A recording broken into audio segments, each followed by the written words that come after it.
So I went to the UK for the first time this past year, and I loved drinking beer in the pubs there. Seriously, they have such a special atmosphere that makes grabbing a pint or two of beer with some good company a relaxing and fun time. That's why I was a little bummed out when I saw an article about the overall decline in beer sales and an increase in pub closures in the UK. And that really bummed me out.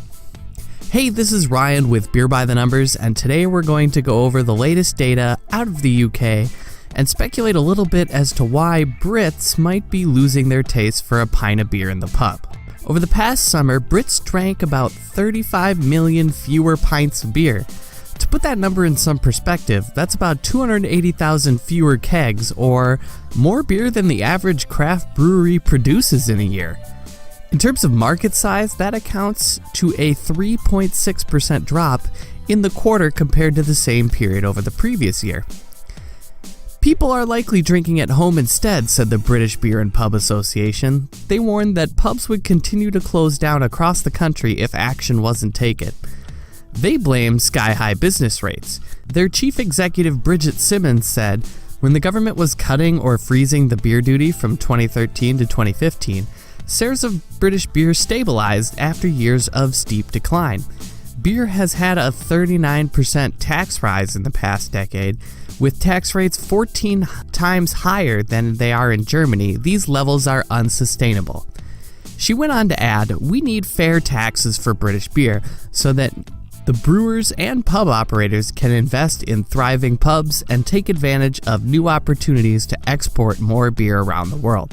Now, these are some strong words for sure from the Pub Association leader, but I decided to double-check her claims, and she was pretty correct. When compared to other major beer-drinking countries in Europe, only Finland had higher beer taxes. Some organizations in the UK have made some pretty compelling ad campaigns around this fact too, like this TPA campaign asking consumers to mash the beer tax.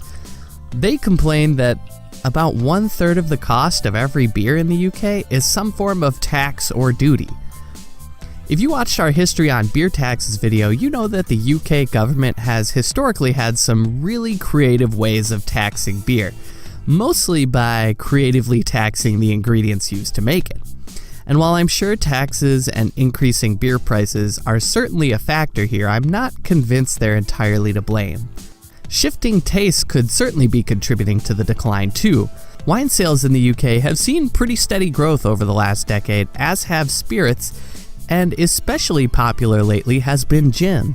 Pubs don't always cater to hard-to-make cocktails, craft spirits, or wine drinkers.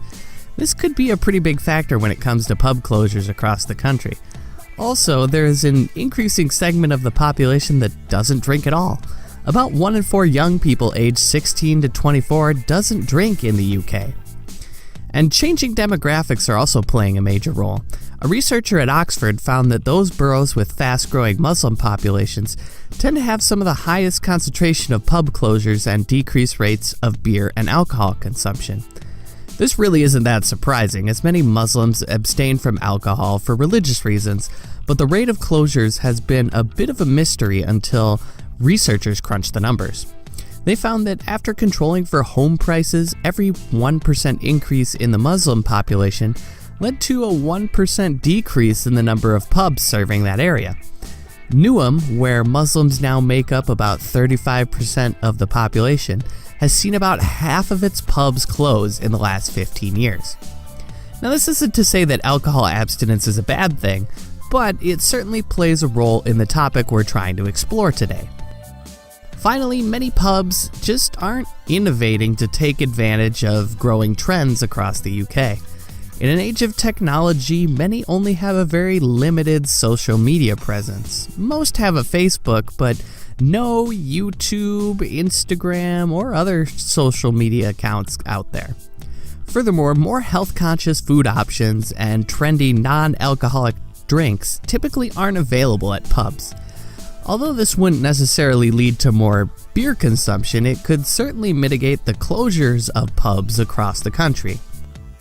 Any way you look at it, there's quite a few reasons why pubs are selling less beer in the UK these days. And these trends are noticeable in other countries too. What have you noticed about the business at your local watering hole? Let me know in the comments section below. While you're down there, be sure to hit that subscribe button so you can stay up to date with all our great beer content.